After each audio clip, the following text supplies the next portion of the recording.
come into a town that did not have rail service beyond that town, and these big old steam engines are always looking for one of these turntables. Now, steam engine can go backwards. The engineer doesn't want to go backwards. That engineer has to look out around the coal tender, and he doesn't like to stick his head out very far. So he wants the turntable. But not only did these turntables turn the equipment around, they would run equipment into special repair shops. You notice we came in on track number 1, track 2, 3, 4, 5. Now use your imagination. Track number 6, 7, 8, 9, 10, 11, 12, 13, 14, 15, 16. Every angle around the turntable would have sections of track running the equipment into special repair shops. It didn't take the railroad very long to figure it out, guys. A piece of idle equipment that just needed repair was not making any money.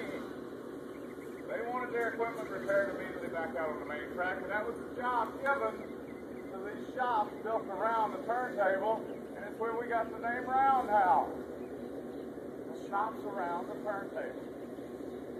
Our turntable is 80 feet long, built by the American Iron Bridge Company in 1916. Up on the Pittsburgh side of Pennsylvania, a little town called Ambridge, Pennsylvania. They took our turntable down to Macon, Georgia. Again, built a massive set of shops around it, and everything ran smooth for many years down in Macon. Until the trains got bigger and longer and heavier. They had to build a 100-foot turntable down in Macon. This turntable brought it up to Cedartown, Georgia, just to turn the equipment around those shops in Cedartown. But again, everything ran smooth for many years. So we as Americans began shutting down the railroads as we could at that time, and we shut down Cedartown. This turntable sat idle. Before they would destroy it, brought it to Chattanooga permanently to show you guys how we turn them around. Now remember I said 80 feet long, it also weighs 80 tons. This is iron and steel. Regular bridge material. Just like you find across any highway in America. But the biggest difference right underneath me is a bearing. A very large bearing. That bearing actually allows us to reach this turntable like a cheater knot. It balances this turntable. That big old bearing underneath me also allows us to turn it around. Engineers don't just move right there, track 1 coming on. He knows the bearing's out here in the middle of the balance saw, but he can't see it. What the engineer's looking for is that end of the track. It's raised up 2 inches right now. When that engineer comes on, he's really watching that end of the track, because when it drops, he stops. He's balanced. He's got to be balanced in order to turn the turntable around. Now, when they built these turntables around America, they put long poles out into these handrails. 2 long poles at that end. 2 long poles at that end. And it only took 4 railroad men using the Armstrong method, the Armstrong method, to turn these turntables around when they're balanced. But almost everybody began modifying their turntable. When we brought ours up, we not only modified it, we modernized it.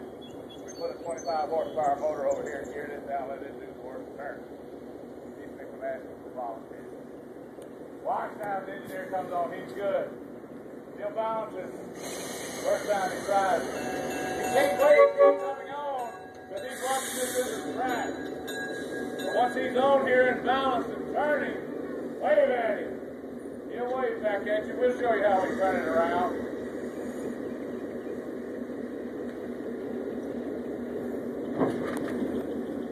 Engine number 1829, built in 1951 by the Electro Motor Division of General Motors. Long before bankruptcy, guys.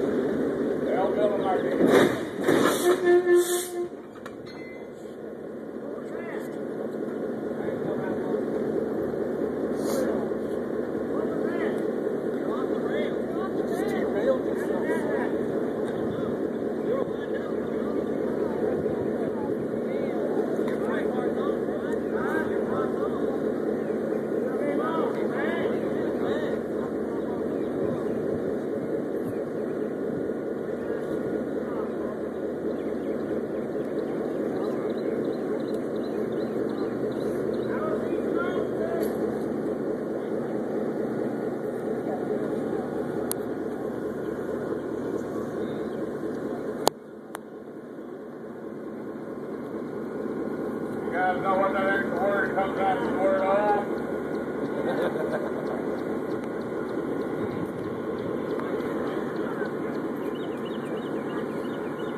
Guys, if you would, let's go this way, because we ain't going anywhere now. I'm going to show you a piece of equipment we're going to have to use next.